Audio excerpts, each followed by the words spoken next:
என் பேர் கவிதா. நான் தருமபுரி மாவட்டத்திலேருந்து வந்திருக்கேன். போன மாதம் கலெக்டர் ஆஃபீஸ்லேயும் சிஎம் சாருக்கும் மதுக்கரை போலீஸ் ஸ்டேஷனுக்கும் மனு கொடுத்துருந்தேன்.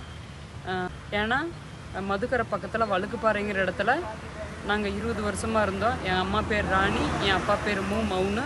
அவர் டிஎம்கேல நாச்சிபாளையத்தில் முன்னாள் ஊராட்சி செயலாளராக இருக்கார். 20 வருஷமாக அங்கே தான் வாழ்ந்துட்டு இருந்தோம். அவங்க தான் என்னை படிக்க வச்சாங்க. எல்லாமே அவர் தான் பார்த்துக்கிட்டாரு. திடீர்னு எங்கள் அம்மா கொஞ்சம் இறந்துட்டாங்க. அப்போவே எனக்கு தெரியல. அப்போவே நீலாவதின்னு பொம்பளை கூட எங்கள் அப்பாவுக்கு கொஞ்சம் தொடர்பாச்சு. மன அழுத்தத்தில் இருக்கும்போது நான் கேட்டேன், அம்மா அந்த மாதிரி என்னன்னு எதுவும் எனக்கு சொல்லலை. ஹாஸ்டலில் தான் நான் படித்தேன் 15 வருஷமாக. படிக்கும்போது திடீர்னு ஒரு நாள் ஃபோன் பண்ணி அம்மா இறந்துட்டேன்னு சொன்னாங்க. வீட்டில் பார்த்தா எங்கள் அம்மா வீட்டில் இல்லை, ஹாஸ்பிட்டலில் தான் இருந்தாங்க. அப்போ கூட எனக்கு டவுட் எதுவும் இல்லை. ஏன்னா நம்ம அப்பா இப்போ என்ன பண்ணுவார் எதுவும் எனக்கு அதை பற்றி எனக்கு எதுவுமே தெரியல. ஆனால் அப்போவே என் அம்மா உயிரோடு இருக்கும்போது நீலாவதியோட தொடர்பாக இருந்துச்சு. அவங்க 2 பேர் தான் ஏதாவது சேர்ந்து செஞ்சுட்டாங்களோ அப்படின்னு கூட எனக்கு இப்போ, ஏன்டா அவங்க பண்ண டார்ச்சர்னால எனக்கு இப்போ தோணிட்டு இருக்குது. அம்மாவோட நகை ஒரு 25 பவுனு கஷ்டப்பட்டு வச்சுருந்தாங்க. 3 லட்சம் அங்கங்கே சீட்டு காசு போஸ்ட் ஆஃபீஸ்லாம் போட்டு கொஞ்சம் கொஞ்சமாக கஷ்டப்பட்டு சேர்த்து அதை எடுத்து வச்சுருந்தாங்க.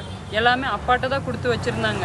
யாருன்னா இந்த மவுனுங்கிற அவர்கிட்ட தான் கொடுத்து வச்சுருந்தாங்க. அங்கே இருக்கும்போதே அம்மா இறந்துட்டாங்க. அதுக்கு பின்னாடி நீலாவதி கூட சேர்த்து நானும் நீலாவதி அப்பா 3 பேரும் கிணத்துக்கடவுல கூட்டிகிட்டு போய் லட்சுமி நகர் அங்கே தான் வச்சுருந்தாரு. நீலாவதி பேச்சு கிடையாது, ரொம்ப கொடுமைப்படுத்துறது, அடிக்கிறது, உதைக்கிறது அதெல்லாம் பண்ணிகிட்டு இருந்தார். அதனால என்னால் தாங்க முடியல, வலி தாங்க முடியாமல் சரி ஊரில் என் அண்ணன் கூட பிறந்தவங்க ஒருத்தர் இருக்கு, அம்மா சொல்கிறனால நான் பாட்டுக்கு ஊருக்கு கிளம்பி போயிட்டேன்.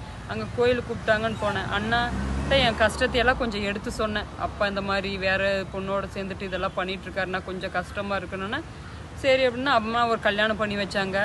அங்கே அந்த லைஃப் எனக்கு செட் ஆகலை. ஏன்னு கேட்டால் அவங்க கூட சேர்ந்து அவன் என்னை டார்ச்சர் பண்ணுறது இதோட இதாகி எனக்கு அதோட கேன்சர் வந்துடுச்சு.